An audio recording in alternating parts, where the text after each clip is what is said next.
तो गाइस लेके आ चुका हूँ आप सबके लिए एक और टाइपोग्राफी का पार्ट जिसमें हम सीखने जा रहे हैं हेडिंग के बारे में। तो आइए स्टार्ट करते हैं।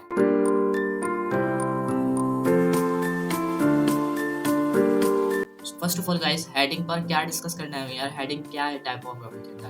तो सब कुछ सीखेंगे, आराम से सीखेंगे, छोटी सी वीडियो की, बिल्कुल छोटी सी। तो वीडियो को जरूर एंड तक देख लेना, काफी ज्यादा मजा आने वाला है इस वीडियो में, शुरू में ही कह रहा हूँ। तो एंड तक खास देख लेना।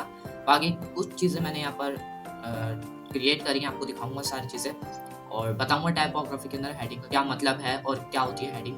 आपको तो वैसे पता ही होगा, जैसे कोई आप टाइप करते हैं यानी कि ऐसे लिखते हैं, बच्चे होंगे तो वो तो ऐसे लिखते थे पहले, अगर आप लोग लिखते होंगे, बड़े हो तो आप पहले लिखते होंगे, अभी भी लिखते होंगे बहुत से लोग। जब ऐसे लिखते हैं तो ऊपर सबसे पहले हेडिंग डालते हैं, उसके नीचे पूरा ऐसे की इन्फॉर्मेशन देते हैं। तो उसी तरीके से होती है एक हेडिंग, जो कि इस वीडियो में डिस्कस करने जा रहा हूँ। तो आइए स्टार्ट करते हैं और देखते हैं कि एक्चुअली में हेडिंग का साइज कितना रखा जाता है। ये वीडियो हेडिंग के साइज के ऊपर मुश्तमिल है, पूरी वीडियो देखिएगा, बहुत कुछ नॉलेज आपको इस वीडियो में मिलने वाली है। आइए बढ़ते हैं अपनी वीडियो के साथ। सो गाइज, इस पार्ट में हम बात करेंगे पार्ट 3 में टाइपोग्राफी के हेडिंग के बारे में। हेडिंग के बारे में क्या बात करेंगे उसको भी डिस्कस करेंगे साथ साथ, और देखेंगे हेडिंग के ऊपर क्या क्या मैं आपको बताने जा रहा हूँ। So first of all, heading आपको सबसे पहले मैंने बता ही दी है, जैसे कि एक ऐसे लिखते हैं उसका एक हेडिंग होती है। मैंने उसी तरीके की कुछ एग्जांपल्स आपके लिए 2 एग्जांपल्स निकाली हैं। ये दोनों की एग्जांपल्स अलग अलग हैं, दोनों आपको बताऊंगा। गाइस, जैसे कि मैंने यहाँ से निकाला है शाह अब्दुल लतीफ़ भट्टाई का कुछ लेसन निकाला है। ये मुझे भी समझ में नहीं आया था, मैंने वेबसाइट से उठा के कॉपी पेस्ट कर दिया है।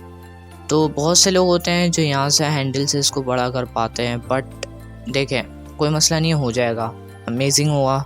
शिफ्ट के साथ करिएगा, मैं अभी शिफ्ट के साथ भी आपको करके दिखा देता हूँ।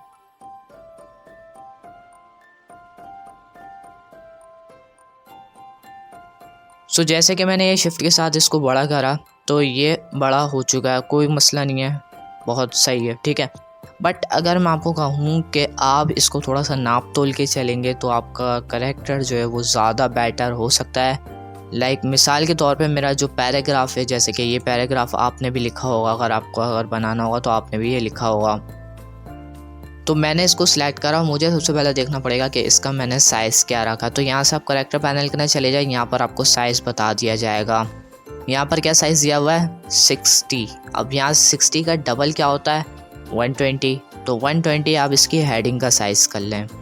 किस तरीके से करेंगे, सिलेक्ट रहेगा आपका वो हेडिंग का पार्ट, और यहाँ पर करेक्टर पैनल के अंदर जाने के बाद यहाँ पर आप इसको सिलेक्ट करके बैक स्पेस दबा के 120 प्रेस कर देंगे। उसके बाद यहाँ पर बाहर क्लिक कर देंगे तो ये देखें एक्सीलेंट। देखें अब आप इसको चाह रहे हैं कि अपनी जो हेडिंग्स है वो तो काफ़ी हद तक अच्छी हो चुकी है, आप लोग देखें तो कितना प्यारा सा लग रहा है लुक। अगर आप इसको और अच्छा बनाना चाह रहे हो तो इसका एक और कर लें, यानी कि 3x कर लें। अभी हमने 2x करा था, अब 3x करके चेक कर लेते हैं। अब 3x होगा 180 करके बाहर क्लिक कर दिया तो ये और ज़्यादा अच्छी हो गई।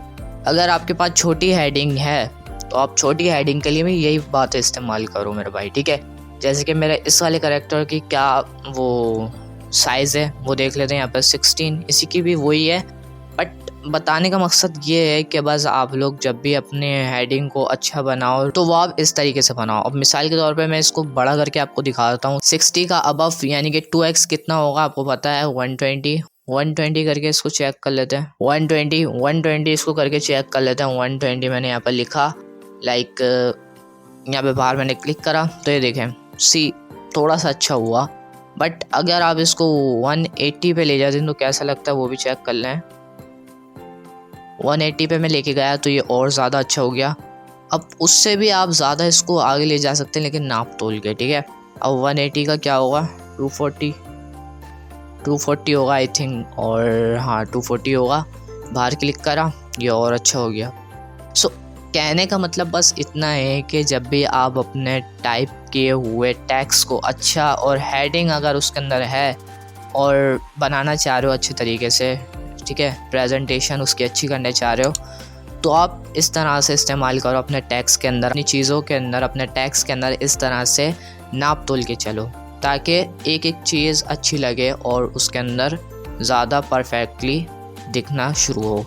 सो आई होप आपको ये वाली क्लास पसंद आई होगी। सो आई होप गाइज आप सबको ये वाली वीडियो बहुत ज़्यादा पसंद आई होगी, और अगर आई है तो लाइक करो, चैनल फर्स्ट टाइम आया तो सब्सक्राइब कर लेना, क्योंकि यहाँ पर आपको नए नए कॉन्टेंट मिलते रहते हैं और मिलते रहेंगे। सो मिलते हैं किसी नई वीडियो में नया ट्यूटोरियल लेके, तब तक के लिए अल्लाह हाफिज़।